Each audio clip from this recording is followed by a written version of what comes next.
کیا کوئی جانے کی ہے کیسا تیرا.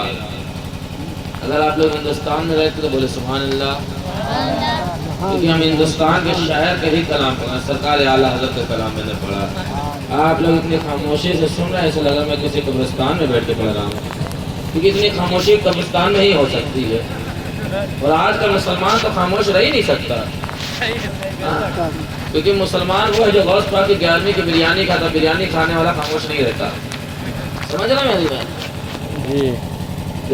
جیسا غوث پاک کا صدقہ ملتا اسی حساب سے بولے. ہمیں بھی معلوم ہے، ہم آپ کے گاؤں میں پہلی بار آئے ہیں. محمد جبار صاحب بتا رہے ہیں 20 سال سے آ رہے ہیں. جتنی بھیا جتنے سال ہی آئے اتنے چھوٹے ہوں گے، بچپنا ہوگا ہمارا. جتنے بڑی ان کی عمر ان سے ہم سے برابر تو ان کے لڑکے ہیں بھائی، ان کے برابر کہاں پہنچ پائیں گے. ماشاء اللہ، اللہ ان کو سلامت رکھے، ان کے سائے کو سلامت رکھے. پہلی بار آئے ہیں تو آپ لوگ محبت کا اظہار کریں، بولے سبحان اللہ.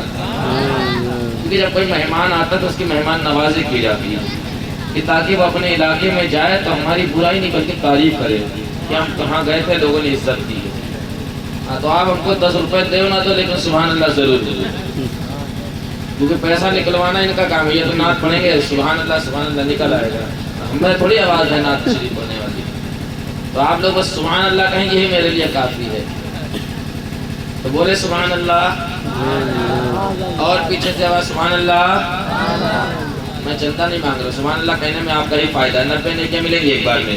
اور آج نہیں بولو گے کل محشر میں اگر ایک نیکی کم پڑ گئی نا تو جنت کا دروازہ یوں بند ہو جائے گا.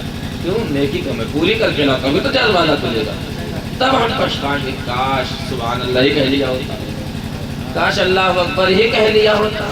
یعنی الفاظ کی بنا پر ہماری نیکیاں ہی بڑھ جاتی.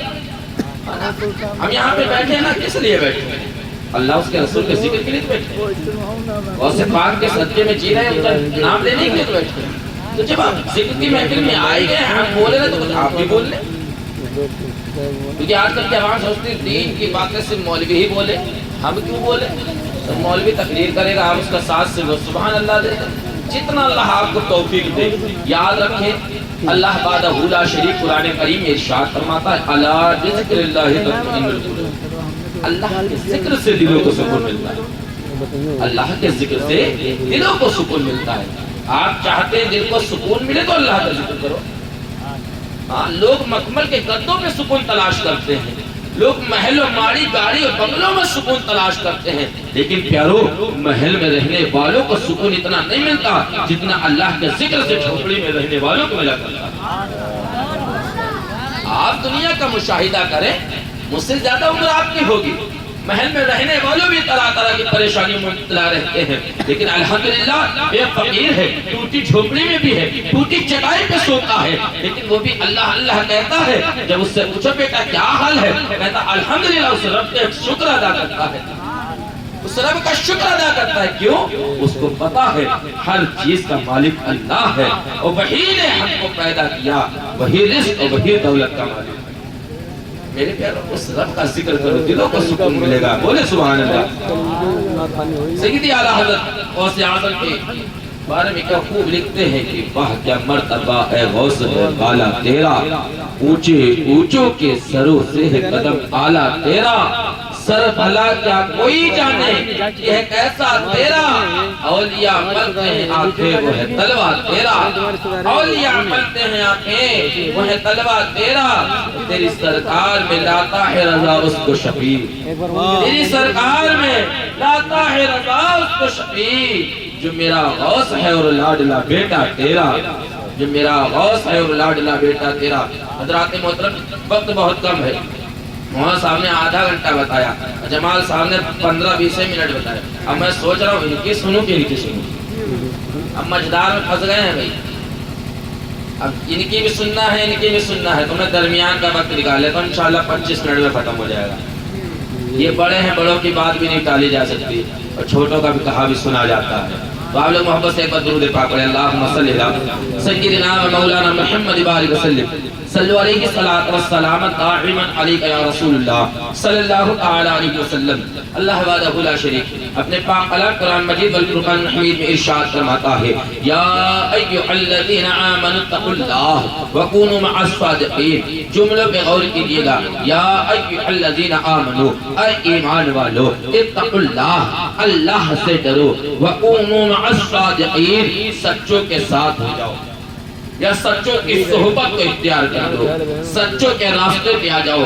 میرے پیارو یاد رکھو اللہ وحدہ لا شریک نے ہم سب کو پیدا کیا، ہمارا مالک ہمارا خالق صرف اللہ وحدہ لا شریک ہے کہ نہیں؟ اللہ مالک ہے، اللہ خالق ہے، اللہ ہی رازق ہے، اللہ رزق دینے والا ہے۔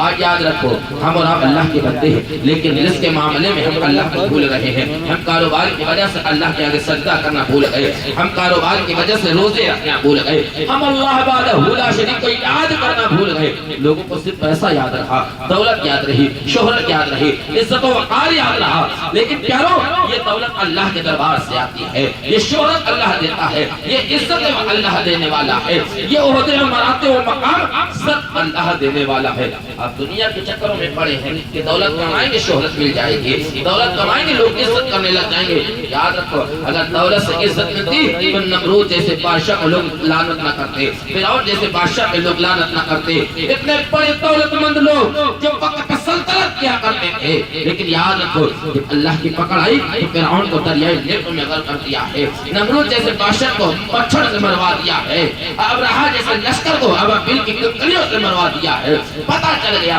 دولت سے عزت نہیں ملا کرتی ہے، عزت ملتی ہے تو مصطفیٰ کے دربار سے ملتی ہے، نبی کے عشق سے ملتی ہے، اللہ والوں کے راستے سے ملا کرتی ہے۔ جو بندہ چاہتا ہے کہ اسے عزت بھی مل جائے، دولت بھی مل جائے اور اس سے اللہ راضی بھی ہو جائے تو وہ دنیا کے پیچھے نہ بھاگے، دین کے راستے پہ آ جائے، اللہ والوں سے محبت کرنے لگ جائے، اللہ والوں کے راستے کو اپنانے لگ جائے۔